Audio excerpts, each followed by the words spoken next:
Hi, it's Kamon Reynolds, and it's a gorgeous December day. It's in the 60s. It's awesome. This is the kind of weather you get here in Tennessee. Tomorrow it might be 20 degrees on a high, and then you'll get a day in the 60s. And the bees are getting a nice cleansing flight. They're getting out. We're doing oxalic acid vapor treatments throughout. The clusters are really loose, but I always love this time of the year, which I almost typically treat with vapor in the second or third week of December. And I like to go down there and check and just see what the brood looks like. In a really mild year, you might have a good bit. So this is about an average sized healthy cluster, and we like to check those. If you check the weak colonies, typically they're the ones that are going to have less brood anyway. So I want to see some good average looking colonies to gauge. Hopefully there's no brood in here, but we'll see. Oh wow, that looks really good. And this is mostly carny right here. Now it's a second generation, so I'm sure there's some other stuff in there. We're just going to go ahead and cut towards the center. The bees, it's just very warm. There's just bees all over the place, and if you have a white little car like we do, it becomes speckled pretty quickly. But that's all right.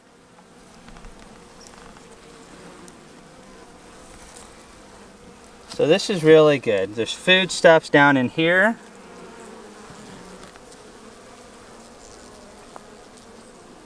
It's not super full.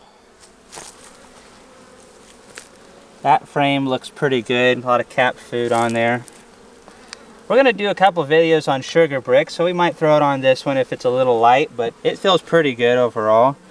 There's a lot of uncapped food down in here. And just because it's not capped doesn't necessarily mean that it's not ripe. Sometimes bees just don't get around to capping it. Same way when you're fixing to pull honey supers off. If you have a refractometer, a honey refractometer, it's amazing how many times you'll find a frame that's 70% uncapped or so, kind of like these, and you check that uncapped nectar and you find that it's actually safe to extract. But unless you know for sure, it's always better to play it safe than be sorry later. I'll show you the refractometer that we're using these days sometime between now and spring for sure. So right now I'm not seeing a whole lot of brood. There's a good bit of food in this frame. That's good. Nice little bit of bees right here for carnies. I'm really happy with what I'm seeing. It's just been an adjustment. I've spent most of my beekeeping with Italians, and occasionally a few Russians, and some stuff here and there, but primarily Italian bees. And they definitely like to keep more bees, but it doesn't necessarily mean they're better, and it doesn't necessarily mean they're bad either. But I'm really liking how these carnies look right here. Lots of food on this frame. Excellent. I'm not seeing any brood. There's probably not any in this hive at all. So that's great. And they shouldn't want to rear a whole lot of brood this time of the year anyways.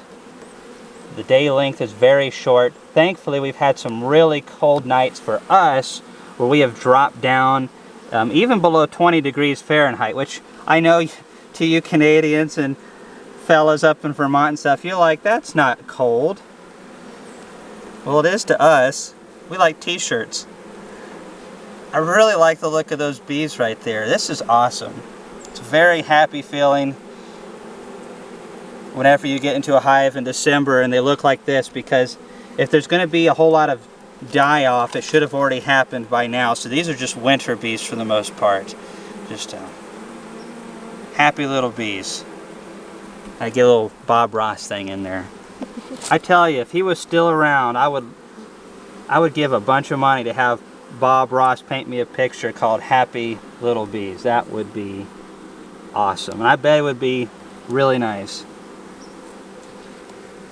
Yeah, just look at those bees right there. No brood. This is another good frame of food.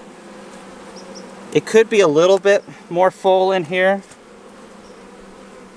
but I'm really liking this. So again, we like to get into, this is a nice looking hive. I really like this hive. So if we see a colony like this and we're not seeing any brood in it, that's a great sign to do those oxalic acid vapor treatments. This is exactly what I hope to see.